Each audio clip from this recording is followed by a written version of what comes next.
Welcome to Bourbon Battles. Hey, we've got a good one for you today. Do you like Jim Beam? Do you like Booker's? Do you like this high-proofed nectar of the gods? We're going to drink all four of them from 2024, and we're going to do it blind. Why do we do it blind, you might say? It's because we don't give a rat's ass what's on the label. We just like good whiskey. We don't care what everybody else has to say about it. We're going to form our own opinions here. So stick with us, and we're going to get into these and tell you which one's the best.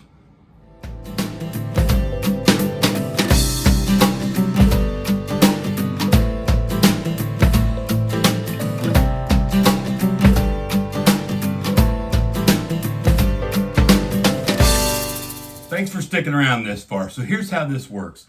I've got four of these little things. You've seen these little sample bottles before, all numbered 1 through 4, as you can see. They are in complete random order. I don't know what's what, so I'm just going to start with these two, 1 and 2, and then they correspond to an envelope. And inside that envelope is the cards that come with Booker's. Inside of Booker's, which this is the box it comes in, it stands up, looks like this. You've all seen these before. Yeah, they're in there. So we can go through each of them and a little bit about both of them and see what we think. So what I'm going to do is I'm going to start with two different ones, like 1 and 2. I don't know which expressions they are. Booker's releases 4 expressions every year. They're all high proof. Like, for example, this one is 126 proof.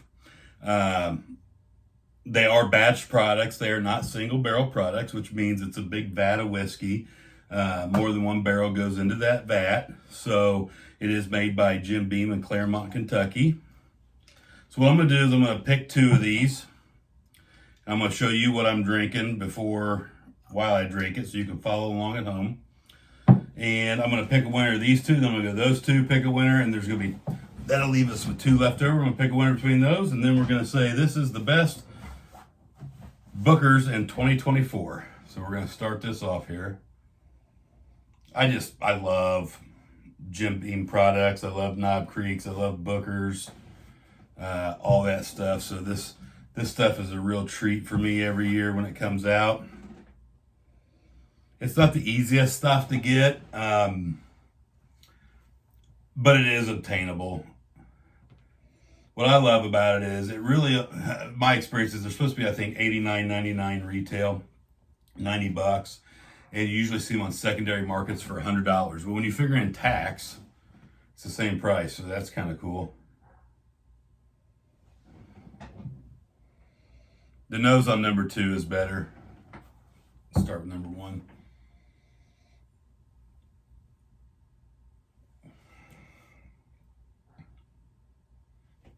It's got that good Booker's peanut, Kentucky hug, good solid quality whiskey. If I had to guess, the order I'll select these is the last release, which was the Storyteller batch. I think that's my favorite.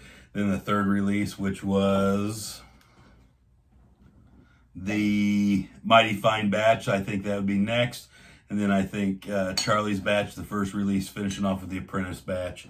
A lot of people had not nice things to say about the Apprentice batch.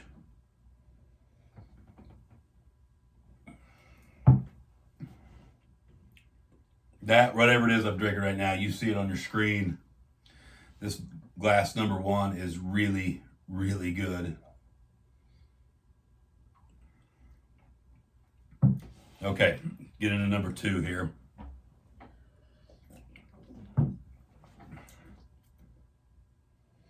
Yeah, I like the nose quite a bit better on number 2.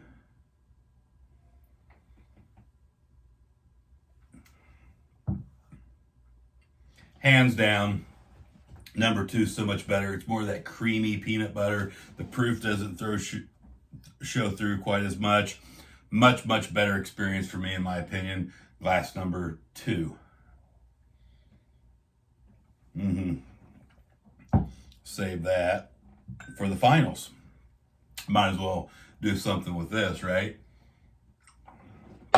Hey, while I'm pouring up the next 2, which we're going to call 3 and 4, take a minute, go find us on all of our social media at bourbonbattlesblind.com, where you'll find links to Patreon, and all of our social media. So check that out. Really cool stuff. And if you're still inclined, do me a favor and visit staveandthief.com. Just check it out. I'm not going to go into a lot of details. Check out that program. A lot of good education. Use the discount code BBB15 for 15% off the Executive Bourbon Steward course. Highly recommended. Ooh, number 3 has a really good nose.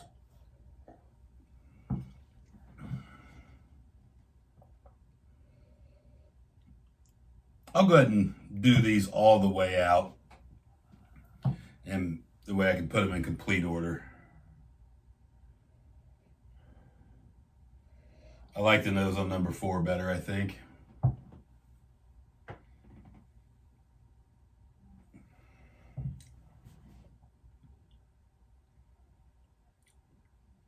Man, that number 3 is good.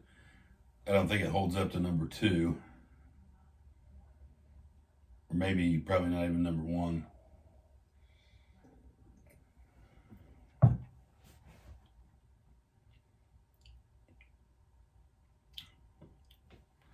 Number 4 is pretty good. Creamy. Yeah, that creaminess really shows through on this one.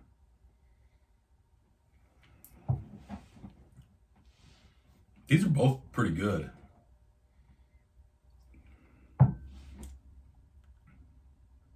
Really tough to pick a winner, but I'm going to pick number 4 by the thinnest of margins.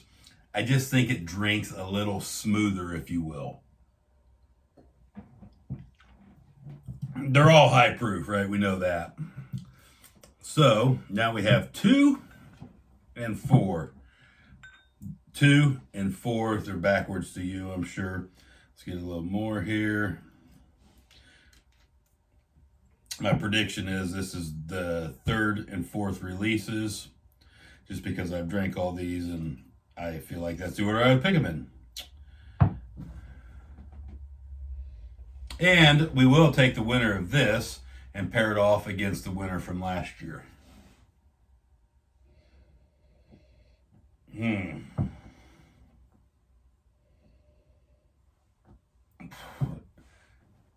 Pretty well impossible to pick a winner on the nose.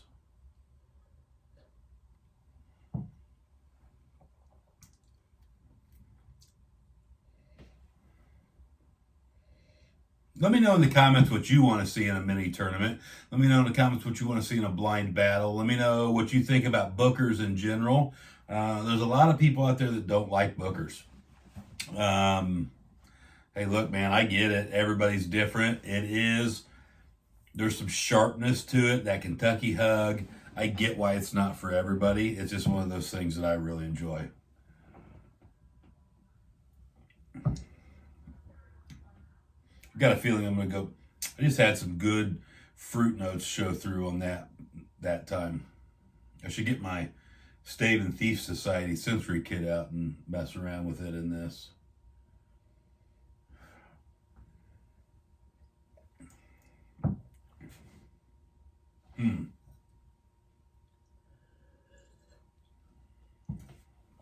This was almost going to be too close to call.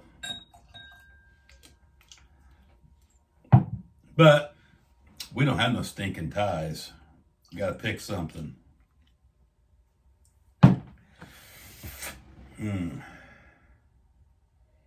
Before we do that, let's go back and see who lost round 1. Round 1, the loser, because I'm prepared to pick a winner here. The loser in round 1 was the Apprentice Batch. So the Apprentice Batch is 125.5 proof. It is 7 years, 1 month, and 2 days old. It's a second release of 2023. It pays homage to the early days when Booker No's career, when he was an apprentice, way before he was a 6th generation distiller, when he learned the art of making bourbon under the guidance of his cousin Carl Beam. So I think that's the consensus of the whiskey YouTube community. And, you know, guys on YouTube that rate whiskey usually have shit for brains. and don't know shit from Shinola. That the consensus is that's the worst of the batch of the year. Based on my experience today, I would concur with that. So the loser in round 2 that was beat by expression number 4 is Charlie's batch. Okay, so this is interesting. I'll get to that. Charlie's batch is 126.6 proof, just a shade older than the Apprentice batch. 7 years, 1 month, 8 days. I'm sorry, a shade higher in proof, and literally 6 days older than the Apprentice batch. So they're very similar. This batch is named in honor of Charles Hutchins, the craftsman behind the signature wooden boxes. You know, that's one of the best things about Booker's, right, is these wooden boxes. You know, I don't care what anybody says, right? A lot of times you buy whiskey based on the bottle. If you don't believe me, who's overpaid for that, right? It's all marketing. It's all the bottle. My best bang for the buck packaging in all of whiskey is the Booker series. I love the packaging, the wine bottles with the wax and the ribbon, and specifically the boxes.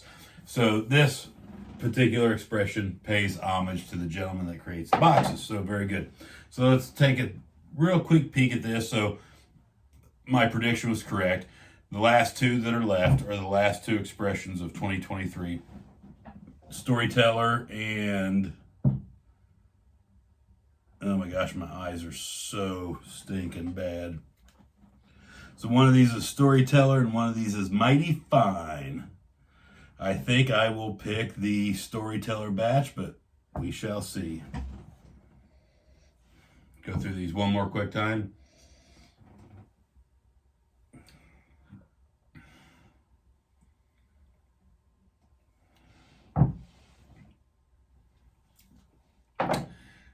Because both of these whiskeys, in my opinion, the other 2 are good. They're good whiskeys. They're fine for the price point, that $90 to $120, right? Which is what you're going to see them for.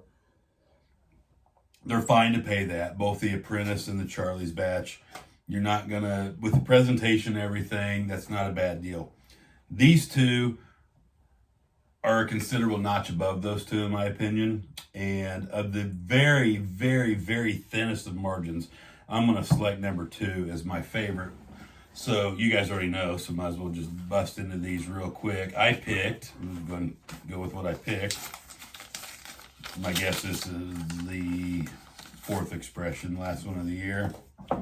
It is, in fact, it is the Storyteller batch, 127.8, 7 years, 2 months, and 29 days. These are all real close to the same age, real close to the same proof. They're within a 2.5% or 2.5 proof, you know, a percent and a half. This one basically talks about Booker No and how you could just tell a story about anything. That's how they came up with the names. I think that's pretty cool stuff. So for me, Storyteller batch number 1, Booker's of 2023, and right behind it in second place is the Mighty Fine batch at 126.6 proof, which is the exact same as Charlie's batch. 7 years, 1 month, and 10 days. They're also close. This batch is named in honor of the signature phrase Booker No used to compliment anything he approved of. From his namesake bourbon to his country ham. That's Mighty Fine. So, to the Beams, Jim Beam, the Nose, everybody involved, I'm going to concur. This is Mighty Fine whiskey. Both of them are. Storyteller takes it by a nudge. I would say for the price point, you know, we're going to just call it around that $100 range. These 2 are no-brainers. You're fine with the other 2 at that price point. These are must-haves at retail or slightly above, you know, that 110, 115 range max. You get anything over that, man, there's a lot of whiskeys at those proof points. Hey, this is Bourbon Battles, reminding you drinking bourbon is supposed to be fun. Do it with your friends. Do it responsibly. Do it blind. Do this. Have somebody set this up for you. It's so much fun. Whatever you do, don't drink and drive. We'll see you next time. Oh, if you drink, don't drive, do the watermelon crawl.